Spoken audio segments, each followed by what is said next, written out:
Wow, that was such a beautiful introduction. I so appreciate it.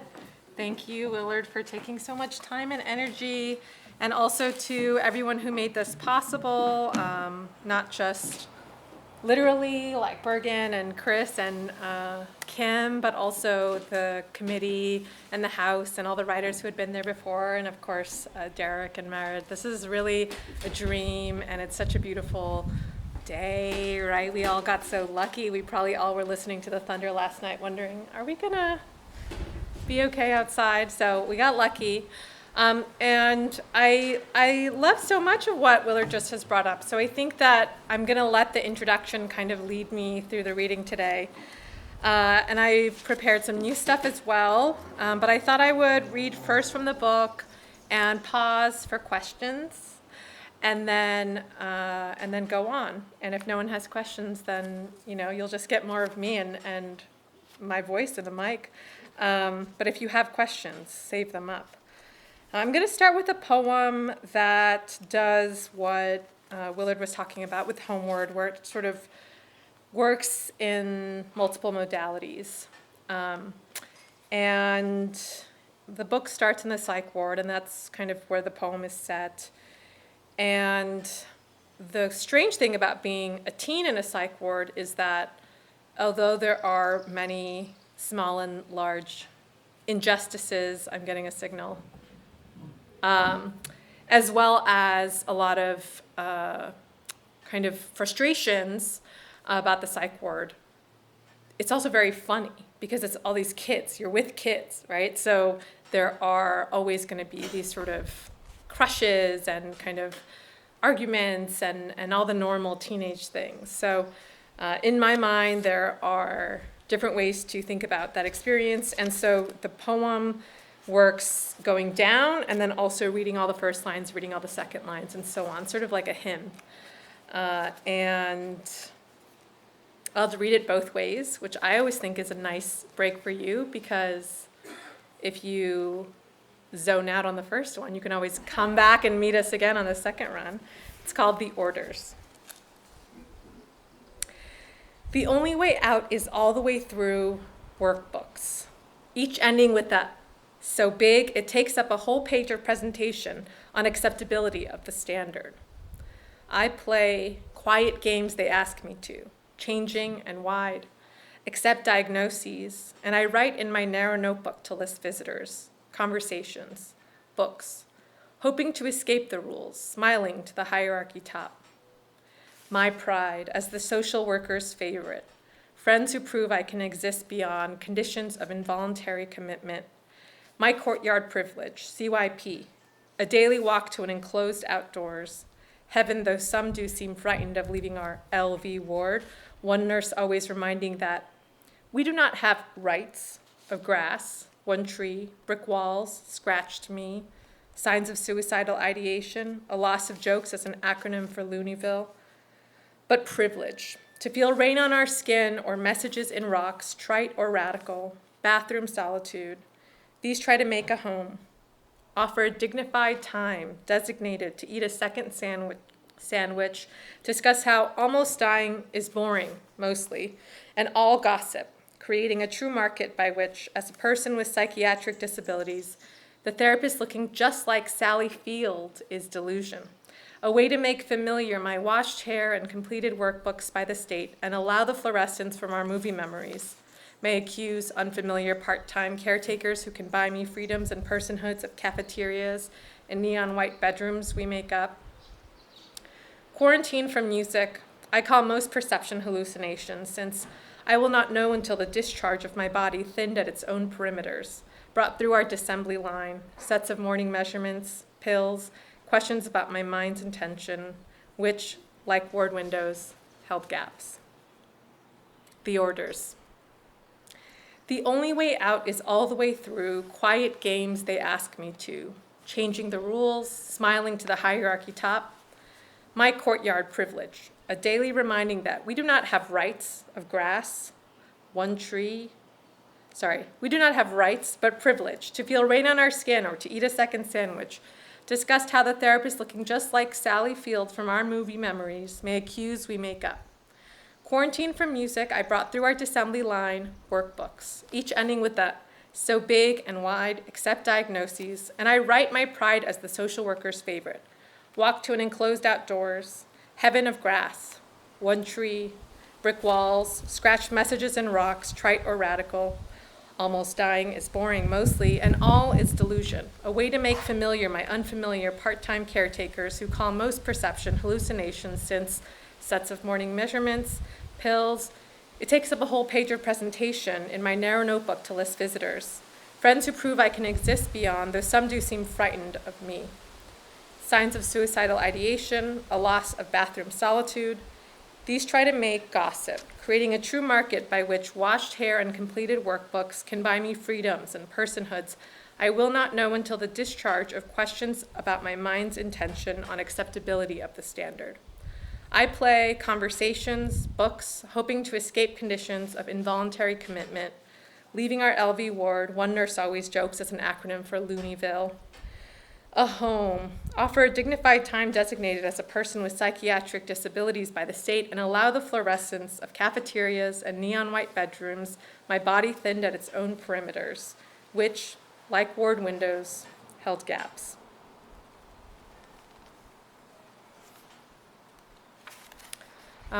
Another thing that Willard mentioned, which I really appreciate, is the negation, kind of starting with a list of negations. And the interesting thing, of course, about the human mind is that when you have a negation, you're both bringing up the negation of the thing, but you're also bringing up the thing, right? The image gets conjured, and then it's there, even when we're distancing from it. And so this is another poem that has that kind of maybe hopeful, but ultimately useless desire to negate and to deny. Clustering. This is not a planetarium, not even a dissolution of expiration dates. My people eat both small and large intestines, and I respect anybody in touch with their rage. I question a dream from the inside, and everything I do is to be remembered. Anyway, only language can interrupt conviction, divorce from the tide. It's been a long time now, but it's easy to list the things I am not. My name, the hair on my arm, difficult to delight. We call autumn here very early spring, and wishing is about release in every heat. Petal off, lantern up, lash away, salt over. Cities keep running out of grave space, and teachers have to guard like athletes. And since no one is listening, I might as well say that, peeing in my sleep, it was a way of preserving integrity, of knowing it is my femurs I can recognize. We were just talking with a few of you, about air conditioning and how increasingly it's sort of like becoming like internet, a right, a need in places as things get hotter and hotter. And I remember, I was born in the 90s, so my kind of climate change training was like about reading the recycling labels 1 through 5, and then we were sort of learning about these larger structures. But one of the things that I found interesting in my childhood was the switch from global warming to climate change, and then I think now we more commonly use climate crisis. And I think that that's very impactful, and it's also not without reason and not without sort of thought. And climate crisis does seem like the best term of those. But I also wondered, I was at this residency where it's in the woods, everyone has their own cabin. If you dance naked, no one's going to see you. If you scream, no one's going to hear you. And so it was very isolated. There was all this nature. And I was thinking about,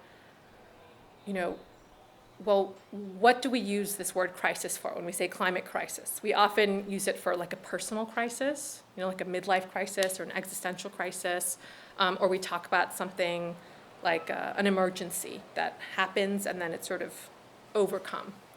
And I wondered, like, is this also giving us this idea that the climate crisis is also something that we can come back from, or that, is recoverable in some way? And it was not the most happy thought, but I thought about this understanding of climate reality, and I wondered if the true end of the climate crisis would be the end of the word crisis, the end of language, and the end of the users of language. It's called the end of crisis.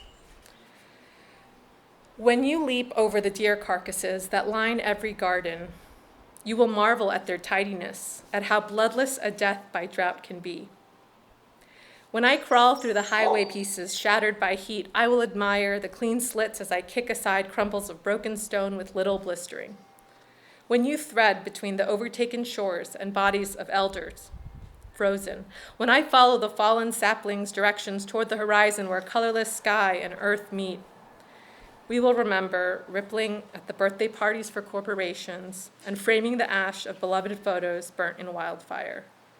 When we think of crossing the river to each other, you from the gorge of the landslide, to me at the crest of the typhoon, it is then we will find ourselves in a dead imaginary, in some fictive past where the you exists, where I is not a myth we use to keep surviving at the cost of bird and glacier, home and tenderness. Once we have ruined the future of becoming fossils, we will know finally we die not for drowned sea turtles or swarming locusts, nor to arrest cancerous sand and mold, not even for the dance of subway floods or the graceless eclipse of all our promises and planets. So I grew up hearing about this island, and I'm going to tell you about this island. But in the poem, I abstracted the story that I knew and the real place that I kind of understood to think about how spaces are recognizable across time, across geography, right? Like these structures of power, these structures of displacement. So even though it's about a specific place, I think it also connects to a lot of the different places that maybe we're familiar with or that we can imagine. It's called signs. There is an island claimed by two small countries in a sea whose naming is also disputed by those countries. One recently occupied the other, which became dependent and furious, and many feelings of disgust and memories of penetration remain.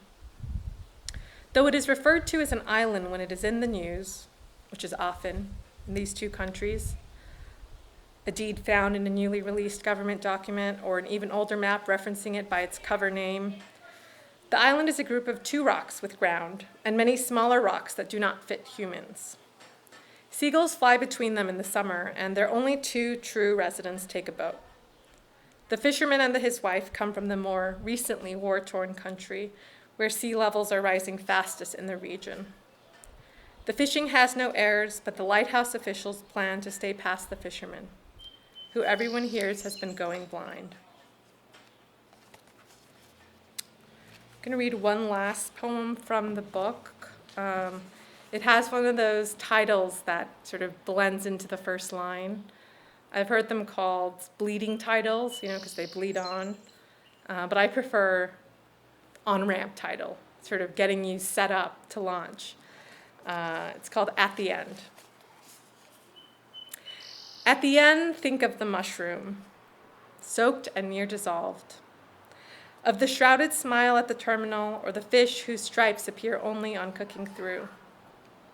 Think through the thrown tantrums and basketballs, the berries unpicked in a heat wave, or the yawn interrupting itself. Think on the photo, unglossed at the crease, the orchids outlasting the graveyard visits, the leavings of the resolute sticker, and even the invited weight of an awning or a title. To think about any being, summon a kind of waste, about the glassy dress shoes on the connecting flight, the veins memorized in illness, the temporary cover for the grand and sleepless windows. Fold each thought, word to word. The highway stop where toilet paper is piled, the knife marks on the counter with the ants carrying earwax, the wooden enclosure for a lake, flooded, the hum of the cobbled after party. Think. I wanted to read also from a book I have coming out in 2026. This book is from Yale University Press, and this next book is from Wesleyan University Press. Connecticut kind of family, keeping it close. And it's a poetry collection that is introduced by this essay. So I wanted to read a bit from the essay. It's a poetry collection called The Hell of That Star, and it's by Kim Hyesoon. So it's translated from Korean. And I was sort of translating it at the same time that I was writing this book. So I think of them as parallel processes, practices. And I'll just read a few pages from this introduction. When I first started working at a publishing house, the mood of the Korean Yushin dictatorship regime was apocalyptic, seemingly reaching its end states. At that time, the state censored all newspapers, books, and magazines to be printed and distributed. Those books were first made by letterpress printing. Each letter was individually composed by typesetters and pickers, then corrected by me in the editorial department. Once those proofs were corrected again and again, they were copied and bound in book form and taken to City Hall, where soldiers in military uniform sat gathered, as if in a publisher's office, and censored the manuscripts by poets, novelists, and other writers. Before returning them, they painted the letters or pages that they would not allow to be published with black coal tar. They reigned as the publishing house over all publishing houses, the printing press over all printing presses, holding red felt-tip pens and black coal tar instead of type. It was impossible to know why a given stretch of text was erased.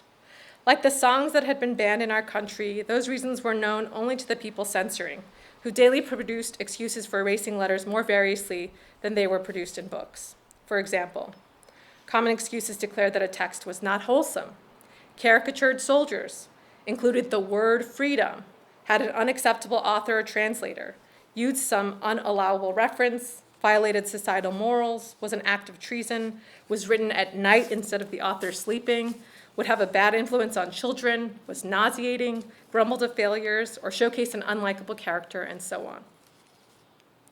Though I never cried when I retrieved a censored book, I did cry when I had to meet with the authors after and explain the circumstances of their book's tarring. When I visited R, an economist who was about to publish the last work of his life, I had to declare, bedside to his sick bed, the death of the book before the death of the author. His wife spoke for him, saying he hoped to see the book published before his death. From his bed, the economist simply cried, wordless. Tears flowed from inside his long, creased glasses toward the backs of his ears. This experience as an editor atrophied my own poetry writing, reduced the word count of my poems, stiffened their rhythm, conducted voice modulation, was ruinous to my poetry. Within my poems, I killed my direct experience. The experience of being deprived of words was the experience of my tongue dying first, before my own death. It was the experience of death permeating from my tongue to my whole body. The moment I spoke, I would be killed, but the censors also killed me by not letting us, speak. Once when I was editor for a play script to be published in conjunction with its theater run, they painted everything from the title to the contents into lumps of coal tar. Because the title was Doghorn, an expression like dog shit, I can still vividly hear the young soldier's voice saying, "But dogs don't have horns, do they?" They erased the play title, claiming dogs don't have horns, so such a title is an insult to art. Eventually, only the name of the author and the name of the publisher were left alone, and all contents of the book were erased, redacted like charred remains. I went to the author's office holding that charcoaled book with both my hands. The author was then working at an office for the popular movement, and given that several of the other employees there were imprisoned for forming a secret circle for the construction of a socialist state, he was preoccupied. When I handed the author the lump of charcoal from which his manuscript had disappeared, he was calm. Still, his face and body seemed to sharpen into the blade of a knife. A fierce blue ambiance clouded around the author. I thought, this person must pass through this era and this country with that blade-like face, look in his eyes, and body. Since the author couldn't publish the book, he suggested I come and see its performance. Every line of the play had been cut out, but to come see the performance. What does he mean by performance? Is it a secret underground performance, I wondered to myself? But he told me to come to the Cecil Theater, a famous theater near City Hall. The writer had prepared my seat, front row center of the theater, and was waiting. I watched the performance. Through the entirety of the play, there was no voice. Every line of dialogue had been erased. There was only the movement of the actors, and unlike pantomime, their movement did not represent or exaggerate anything. The edit to the play was solely that none of the actors made a sound. Some actors stood on stage for a long time, and some actors stood on stage for a short time. No one in the audience could know as they stood on stage how they were internally reciting the lines they had memorized over months. A few times over the performance, sounds poured out like terrifying screams, like a noise heard while interrogated at a police station, bursting out of nowhere from the next room. Then immediately after, there was the sound of mumbled screams being chewed and swallowed inside the mouth. The actors did not open their mouths, but the time they spent memorizing their lines was transformed into moans and, unable to withstand them, exploded. There must have been a director's instruction to the actors to only gesture. But there were moments when the actors could not keep withstanding the lines they had memorized, and their shouts erupted. There were explosions that burst out like inaudible shrieks. The noise was like the shouting voice of a ghost whose living voice had been desecrated. It was this experience of a human voice crying from outside the door of language's world, asking for a voice, the voice not even dead from being killed. Of the human voice made to suffer by the deprivation of language, a voice with the tongue already dead and jumbled with the body. The shrieking cries of the actors sounded also like the voices of some other species arriving at the slaughterhouse. In moments like this, silence is not the opposite of noise, but the backside of noise. Its figure turned inside out. Thanks so much for listening. This is